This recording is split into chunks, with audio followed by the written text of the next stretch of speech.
줄게요. 먼 옛날부터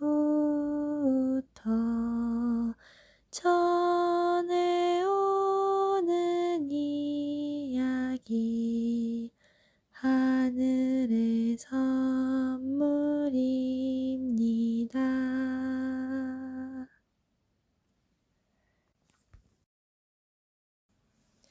옛날에 성 근처에 큰 숲을 가진 어떤 왕이 있었는데 그 안에는 온갖 들짐승이 돌아다녔습니다. 한 번은 왕이 사냥꾼에게 노루를 쏘아 잡아오라고 했는데 사냥꾼이 돌아오지 않았습니다. 어쩌면 그에게 불운이 닥쳤을 거야 하며 다음 날 왕은 그 사냥꾼을 찾으라고 다른 사냥꾼 둘을 보냈습니다. 그러나 그들 역시 돌아오지 않았습니다. 셋째 날 왕은 모든 사냥꾼을 보내며 말했습니다. 숲 전체를 샅샅이 살피되 셋 모두를 찾을 때까지 멈추지 마라. 그러나 이 중 어느 누구도 집으로 돌아오지 않았고 그들이 데려간 개떼 중 어느 개도 다시 보이지 않았습니다.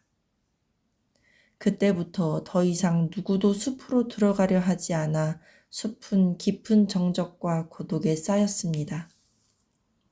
이따금 독수리 한 마리 혹은 매 한 마리가 그 위로 날아가는 게 보였습니다. 그렇게 여러 해가 갔습니다. 어느 날 낯선 사냥꾼이 왕에게 일자리를 구하며 그 위험한 숲으로 들어가겠다고 했습니다. 왕은 허락하지 않고 말했습니다. 그 안은 범상치 않아. 자네도 다른 사람들보다 나은 형편이 되지 않을까 두렵네. 다시 나오지 못할 거야. 사냥꾼이 대답했습니다.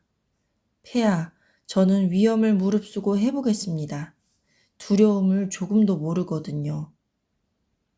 사냥꾼은 자기 개를 데리고 숲으로 들어갔습니다. 오래지 않아 개가 들짐승의 자취를 맡아 따라가려 했습니다. 개가 몇 발자국 달렸을 때 그 앞에 깊은 웅덩이가 있어 더 갈 수 없었는데 맨팔 하나가 물속에서 쑥 나와 개를 움켜잡아 끌고 들어갔습니다. 사냥꾼이 그걸 보고 뒤로 물러나 남자 셋을 데려왔습니다. 그들은 양동이로 물을 다 퍼내야 했습니다. 바닥이 보이자 거기 야생의 사람 한 명이 누워 있었는데 몸이 녹슨 쇠처럼 갈색이고 머리카락이 얼굴을 뒤덮고 무릎까지 내려와 있었습니다. 그들은 밧줄로 묶어 그를 성으로 데리고 갔습니다. 그러자 그 야생인에 대한 놀라움이 컸고 왕은 그를 쇠로 된 우리에 넣어 성의 마당에 두게 했습니다. 우리의 문을 여는 사람은 사형에 처할 만큼 금지했고 열쇠는 왕비가 직접 간수했습니다. 이제 누구나 다시 안전하게 숲으로 들어갈 수 있었습니다. 왕에게는 9살 된 아들이 하나 있었습니다. 한 번은 그 애가 성뜰에서 놀다 황금공이 우리 안으로 굴러 들어갔습니다. 소년이 달려가서 말했습니다. 내 공을 줘요. 아직은 안 돼. 남자가 대답했습니다. 우선 네가 이 문을 열어줘야지. 왕자는 안 돼요. 말했습니다. 그렇게는 못해요. 왕이 금지하셨어요. 다음 날 소년이 다시 와서 자기 공을 요구하자 야생인이 말했습니다. 문을 열어. 하지만 왕자는 그러지 않았습니다. 셋째 날에는 왕이 사냥을 떠났습니다. 소년이 또다시 와서 말했습니다. 그러고 싶어도 난 문을 열 수 없어요. 열쇠가 없거든요. 그러자 야생인이 말했습니다. 열쇠는 네 엄마 베개 밑에 놓여 있어. 베개 밑에서 꺼내올 수 있어. 공을 되찾고 싶은 왕자는 모든 신중한 생각을 바람에 날리고 열쇠를 가져왔습니다. 문이 무겁게 열렸고 소녀는 손가락에 끼었습니다. 문이 열리자 야생인이 걸어 나와 소년에게 황금공을 주고는 서둘러 떠나버렸습니다. 왕자가 겁이 나 소리치며 뒤에서 그를 불렀습니다. 아, 야생인 가버리지 말아요. 그러면 내가 매를 맞아요. 야생인이 돌아보고 소년을 들어 올려 목에 앉히고 빠른 걸음으로 숲속으로 들어갔습니다. 왕이 돌아와 빈 우리를 보고 왕비에게 어찌된 일인지 물었습니다. 왕비는 아무것도 몰라 열쇠를 찾았으나 이미 없어진 뒤였습니다. 왕비가 왕자를 불렀지만 대답이 없었습니다. 왕은 사람들을 보내 들판에서 왕자를 찾아보게 했으나 찾지 못했습니다. 그러자 무슨 일이 일어났는지 쉽게 짐작할 수 있었습니다. 궁정은 슬픔으로 가득 찼습니다. 야생이는 어두운 숲으로 돌아오자 왕자를 어깨에서 내려놓으며 말했습니다. 너는 아버지 어머니를 다시 보지 못한다. 너를 내 집에 두겠어. 네가 나를 풀어주었고 내가 너를 불쌍히 여기니까. 내가 말하는 모든 것을 하면 잘 지내게 해주겠다. 나는 보물이며 황금을 충분히 가지고 있다. 세상 그 누구보다 많이. 그는 왕자에게 이끼로 된 잠자리를 만들어 주었고 그 위에서 소녀는 잠이 들었습니다. 다음 날 아침 남자가 왕자를 샘으로 데려가서 말했습니다. 보이지? 이 황금 우물은 수정처럼 맑고 투명하다. 너는 이 곁에 앉아서 아무것도 그 안으로 떨어지지 않도록 지켜야 한다. 안 그러면 샘이 더러워져. 저녁마다 내가 와서 내 지시에 따랐는지 보겠다. 왕자는 샘 가장자리에 앉아 가끔은 황금 물고기가, 가끔은 황금뱀이 그 안에서 모습을 나타내는 것을 바라보았고 아무것도 빠지지 않게 주의했습니다. 한 번은 그렇게 앉아 있다가 손가락이 어찌나 아픈지 자기도 모르게 물을 담갔습니다. 재빨리 다시 뺐지만 손가락은 완전히 금이 되어버렸습니다. 황금을 다시 씻어내려고 무던히 애를 썼지만 소용이 없었습니다. 저녁에 야생인이 돌아와 왕자를 유심히 살피며 말했습니다. 샘에 무슨 일이 있었지? 아무 일도 없었어요. 하고 소년이 대답하며 손가락을 등 뒤에 숨겼습니다. 남자가 말했습니다. 손가락을 물에 담갔지? 이번에는 넘어가겠지만 조심하거라. 다시는 뭔가를 빠뜨리지 않도록 해. 다음 날 이른 아침 왕자는 가장자리에 앉아 샘을 지켰습니다. 다시 손가락이 아파 손가락을 들어 머리를 쓸어 넘겼습니다. 그러다 불행하게도 머리카락 한 올이 우물에 떨어졌습니다. 얼른 꺼냈으나 머리카락은 이미 황금이 되어 있었습니다. 야생인이 왔는데 무슨 일이 있었는지 이미 알고 있었습니다. 머리카락 한 올을 우물에 빠뜨렸구나 하고 그가 말했습니다. 또 한 번 봐주겠다. 만약 세 번째로 이런 일이 있으면 샘이 더럽혀지고 너는 더 이상 내 집에 머물 수 없다. 셋째 날 왕자는 샘 가장자리에 앉아 있었고 손가락이 아무리 아파도 움직이지 않았습니다. 그러나 심심해서 수면에 비친 자기 얼굴을 바라보았습니다. 그러다 점점 더 몸을 숙이게 되었고 눈을 제대로 들여다보려다 긴 머리가 어깨에서 흘러 물속으로 떨어졌습니다. 급히 몸을 일으켰지만 머리카락은 이미 황금이 되어 태양처럼 반짝였습니다. 가엾은 왕자가 얼마나 놀랐는지 여러분도 생각할 수 있으리라. 소녀는 남자가 보지 못하도록 손수건을 꺼내 머리에 감았습니다. 그러나 야생인이 이미 모든 것을 알고 말했습니다. 수건을 풀어라.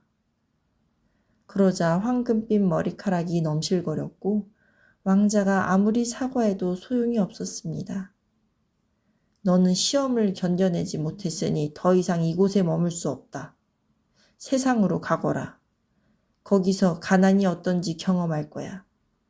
하지만 네 마음씨가 나쁘지 않고 내가 너를 좋게 생각하니 한 가지는 허락하겠다. 만약 곤경에 처하거든 숲에 와서 아이젠한스라고 불러라. 그러면 내가 와서 돕겠다. 내 힘은 네가 생각하는 것보다 훨씬 세거든. 금과 은은 내가 넘치게 가지고 있다. 왕자는 숲을 떠나 있는 길 없는 길을 끝없이 갔고 마침내 마지막으로 어떤 큰 도시로 들어갔습니다. 거기서 이를 찾았으나 구하지 못했고 또한 익히지 못했습니다. 그는 성에 들어가 자기를 머물게 해주겠냐고 물었습니다. 궁정 사람들은 그를 어디에 쓸지 알지 못했지만 그가 마음에 들어 머물라고 했습니다. 마침내 요리사가 이를 주며 장작과 물을 나르고 비로 재를 모으라고 말했습니다. 한 번은 마침 다른 사람이 없어서 요리사가 그에게 음식을 왕의 식탁으로 나르라고 했습니다. 그는 황금 머리카락을 보이고 싶지 않아 작은 모자를 썼습니다. 왕 앞에 무엄하게 모자를 쓰고 나타나는 건 있어 본 적이 없는 일이었습니다. 왕이 말했습니다. 왕의 식탁으로 오면 모자를 벗어야 한다. 예, 하고 왕자가 대답했습니다. 하지만 그럴 수 없습니다. 머리에 고약한 부스럼이 나서요. 그러자 왕은 요리사를 불러 야단을 치며 말했습니다. 어떻게 저런 소년에게 일을 시키느냐. 당장 내보내라. 그러나 요리사는 왕자가 불쌍해서 뜰에서 잡니라는 소년과 바꿔치기 했습니다. 이제 왕자는 들에서 꽃을 심고 물을 주고 흙을 부스러뜨리고 파고 바람과 풍상을 겪어야 했습니다. 한 번은 여름에 혼자 뜰에서 일하고 있을 때 날이 어찌나 더운지 공기가 그를 식혀주도록 모자를 벗었습니다. 태양이 머리 위를 비추자 머리카락이 반짝반짝 번쩍번쩍 빛이 나 그 빗줄기가 공주의 침실 안으로 떨어졌습니다. 그게 뭔지 보려고 공주가 튀어 일어났는데 왕자를 보자 그를 불렀습니다. 소년아, 내게 꽃다발 하나 가져다 줘. 왕자는 서둘러 모자를 쓰고 들꽃을 꺾어 한데 묶었습니다. 그리고 그걸 들고 계단을 올라갈 때 정원사가 말했습니다. 어떻게 공주에게 흔한 꽃으로 만든 꽃다발을 가져다 주니? 얼른 다른 걸 골라와. 가장 아름답고 가장 희귀한 것을 골라. 아니에요 하고 소년이 말했습니다. 야생화가 더 강한 향기를 내고 공주님 마음에 들 거예요. 왕자가 방으로 들어가자 공주가 말했습니다. 모자를 벗어라. 내 앞에서 모자를 쓰는 것은 온당하지 않다. 왕자가 대답했습니다. 그러면 안 됩니다. 머리에 부스럼이 나서요. 공주가 손을 뻗어 모자를 잡아당겨 벗겼더니 황금 머리카락이 어깨로 떨어져 내려 보기에 아름다웠습니다. 왕자가 뛰어 달아나려 했으나 공주가 팔을 잡고 한 줌 가득 금화를 주었습니다. 그는 황금을 대수롭지 않게 여기며 정원사에게 주며 말했습니다. 이걸 아저씨네 아이들에게 선물하겠어요. 아이들이 이걸 가지고 놀 수 있죠. 다음 날 공주가 또다시 그에게 들꽃다발을 갖다 달라 외쳤고 그가 꽃다발을 들고 들어서자 곧바로 모자를 움켜잡아 그에게서 뺏으려 했습니다. 그러자 왕자가 두 손으로 모자를 팍 잡았습니다. 공주는 다시 한 줌 가득 금화를 주었습니다. 왕자는 그걸 갖지 않고 정원사에게 그 아이들을 위한 장난감으로 주었습니다. 셋째 날도 다르지 않았습니다. 공주는 모자를 뺏을 수 없었고 그는 공주의 황금을 원하지 않았습니다. 오래 지나지 않아 나라가 전쟁에 휩싸였습니다. 왕이 군대를 소집했는데 대군을 가진 막강한 적에 저항할 방법을 알지 못했습니다. 그러자 정원사 소년이 말했습니다. 저도 다 자랐으니 전쟁을 하러 가겠습니다. 말 한 필만 주십시오. 다른 사람들이 웃으며 말했습니다. 우리가 떠나거든 한 필 찾아보렴. 너를 위해 한 마리 마구간에 남겨두겠다. 그들이 떠나자 왕자는 마구간으로 가서 말을 끌어내 왔습니다. 그 말은 한 다리가 마비되어 절뚝절뚝 걸었습니다. 왕자는 그 말에 올라앉아 어두운 숲을 향해 떠났습니다. 숲 가장자리에 닿자 왕자는 아이젠 한스, 아이젠 한스, 아이젠 한스 하고 3번 아주 크게 외쳤고 그 소리가 나무들을 뚫고 울렸습니다. 곧 야생인이 나타나 말했습니다. 뭘 원하나? 강한 준마 한 필을 원해요. 전쟁에 나가려고요. 그건 주마. 또 네가 원하는 것보다 더 많이 주겠다. 거친 야생이는 숲으로 돌아갔습니다. 오래지 않아 마구간 하인이 준마 한 필을 이끌고 숲에서 나왔습니다. 말은 콧김을 뿜으며 헐떡이는데 거의 제어가 되지 않았습니다. 뒤에는 완전히 철갑으로 무장한 수많은 전투병이 따랐고 그들의 검이 햇빛 속에서 번쩍였습니다.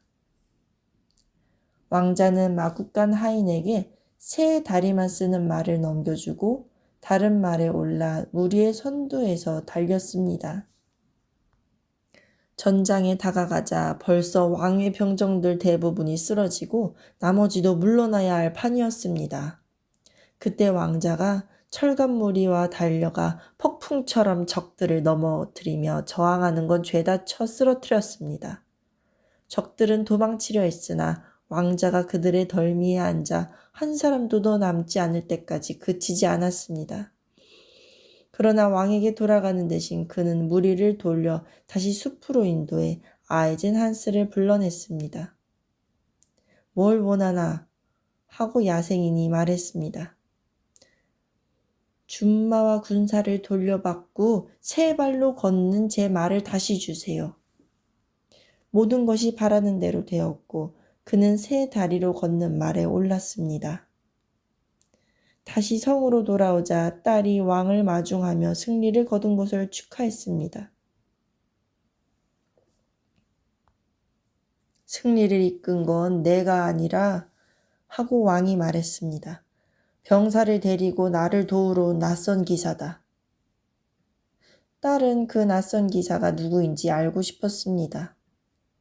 왕은 그걸 알지 못해 그는 적들을 추적했고 나는 그를 다시 보지 못했다 하고 말했습니다. 공주는 정원사에게 소년에 대해 물었습니다. 그러자 정원사가 웃으며 말했습니다. 그 애는 방금 3 발로 걷는 말을 타고 돌아왔고 다른 사람들이 비웃으며 외쳤습니다. 우리 절뚝절뚝이가 다시 도착한다 라고요.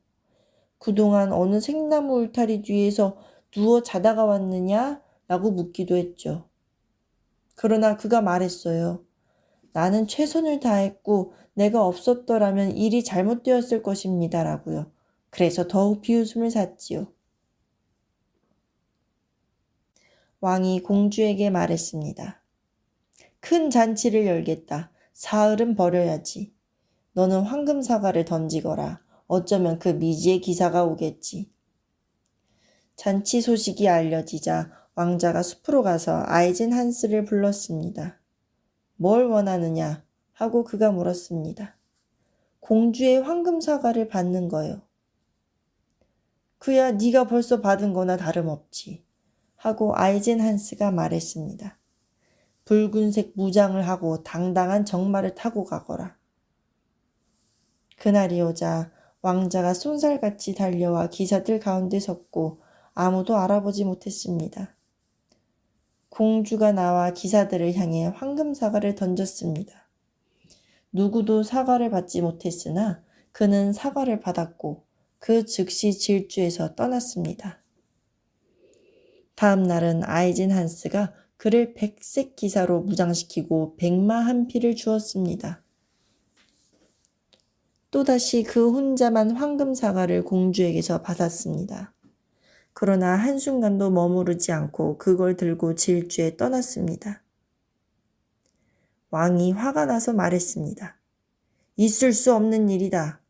그는 내 앞에 나타나 자기 이름을 말해야 한다.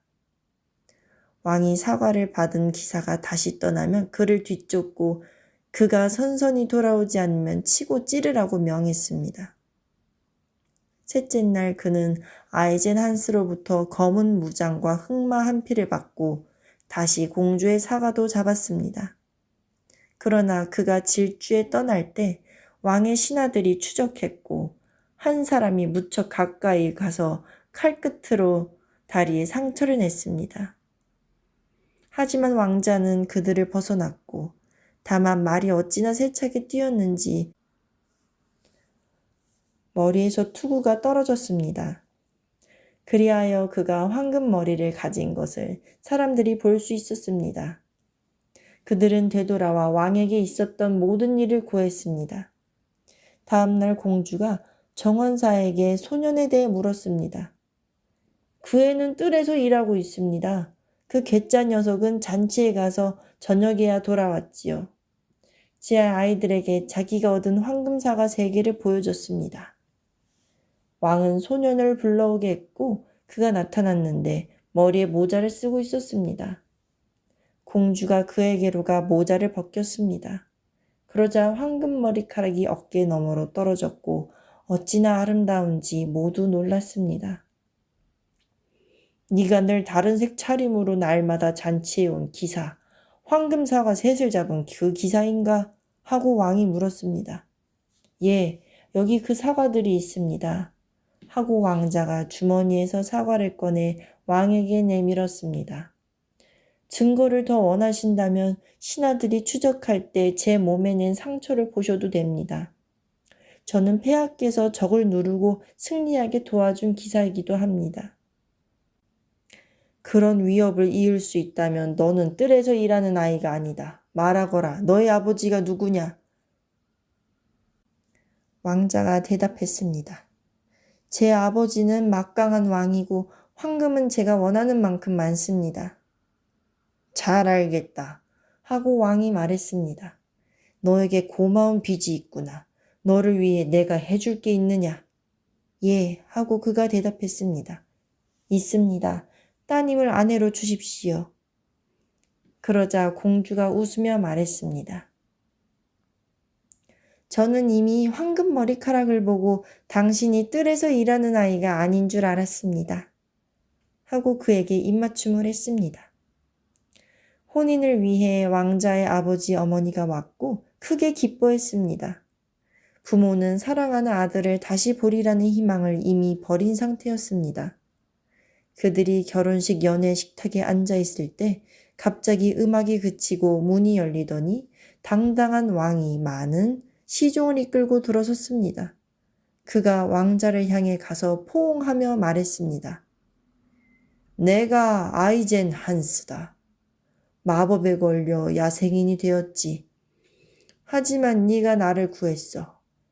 내가 가진 모든 보물은 이제 너의 것이다.